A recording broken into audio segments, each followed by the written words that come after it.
Oke, jadi kita akan membahas terlebih dahulu terkait pernafasan yang digunakan untuk melatih korset alami bagian dalam perut kita.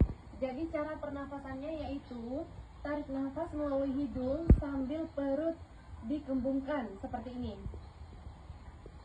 Kemudian hembuskan melalui mulut sambil dikunci perutnya. Gini.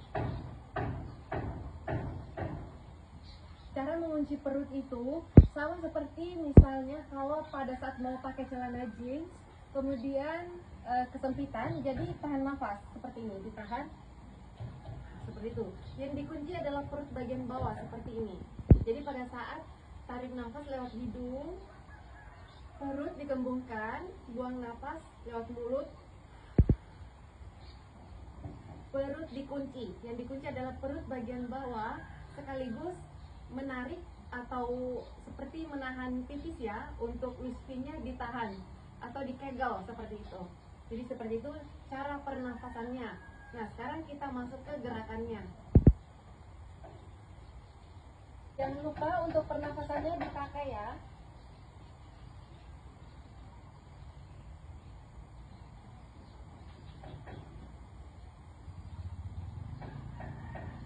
Bantalnya dijepit pakai kedua paha, semakin kencang jepitnya semakin terasa ototnya akan ketarik. Dan juga bagian otot perutnya masih tetap dikunci seperti tadi sambil bernafas. Setiap gerakan ditahan dan lakukan beberapa kali. Kalau sanggup lakukan sebanyak 8 kali, kemudian lanjut ke gerakan berikutnya.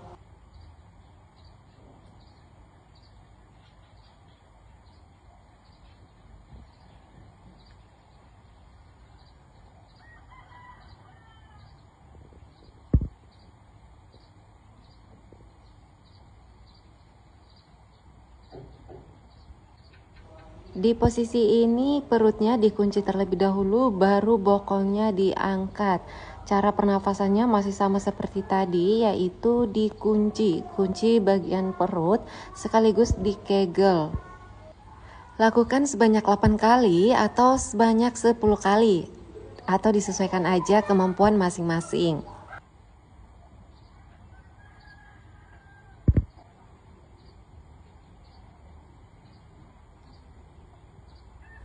Pada posisi ini, teknik nafasnya masih tetap dipakai ya. Caranya ditahan sekitar 1 menit, kemudian dilepas lagi. Lalu diulangi sampai beberapa kali, sesuaikan kemampuan. Kalau bisa melakukan posisi ini selama 7-10 menit, itu akan lebih bagus lagi. Otot dasar panggulnya. Otot dasar bagian panggul juga sangat penting untuk selalu dilatih. Caranya seperti ini, sambil dikunci perutnya juga, sama seperti teknik pernafasan waktu pertama tadi. Saat posisi ke atas seperti ini, di-squeeze dan ditahan. Kemudian rasakan otot bagian perutnya itu ditonjok sampai ke dalam.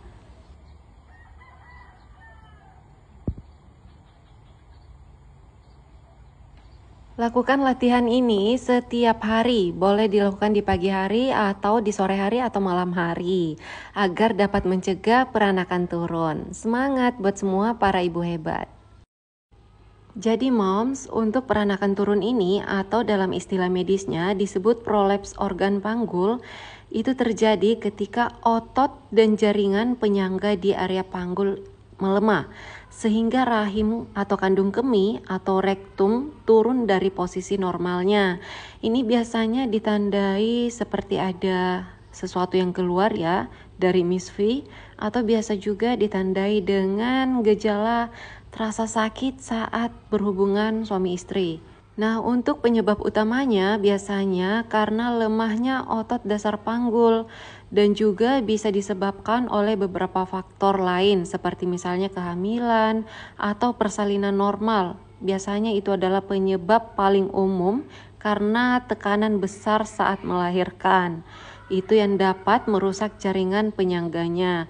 Selain itu, ada juga faktor lain seperti penuaan atau menopause karena berkurangnya hormon estrogen yang menjaga elastisitas jaringan, dan juga obesitas dan juga batuk kronis, sering mengangkat beban berat juga demikian.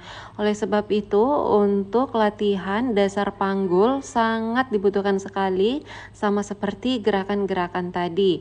Dan juga sering-seringlah untuk mengkegel Miss V-nya. Dan juga untuk kegel ini sebenarnya juga bisa dilakukan tanpa gerakan sama sekali. Caranya hanya dengan menahan Miss V-nya, sama seperti menahan pipis ya.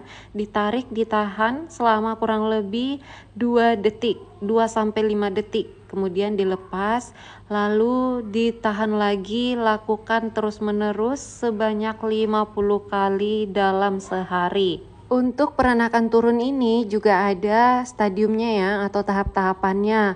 Oleh sebab itu, ketika dirasa-rasa sudah mulai ada gejala-gejala seperti terasa nyeri banget saat berhubungan, atau terasa ada yang menonjol keluar di Miss V-nya.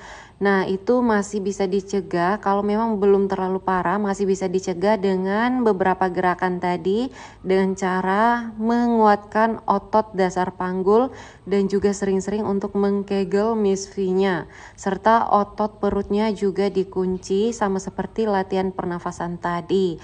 Tapi kalau dirasa sudah berada di tahapan tinggi, maka wajib sekali untuk berkonsultasi ke dokter spesialis agar dapat segera ditangani.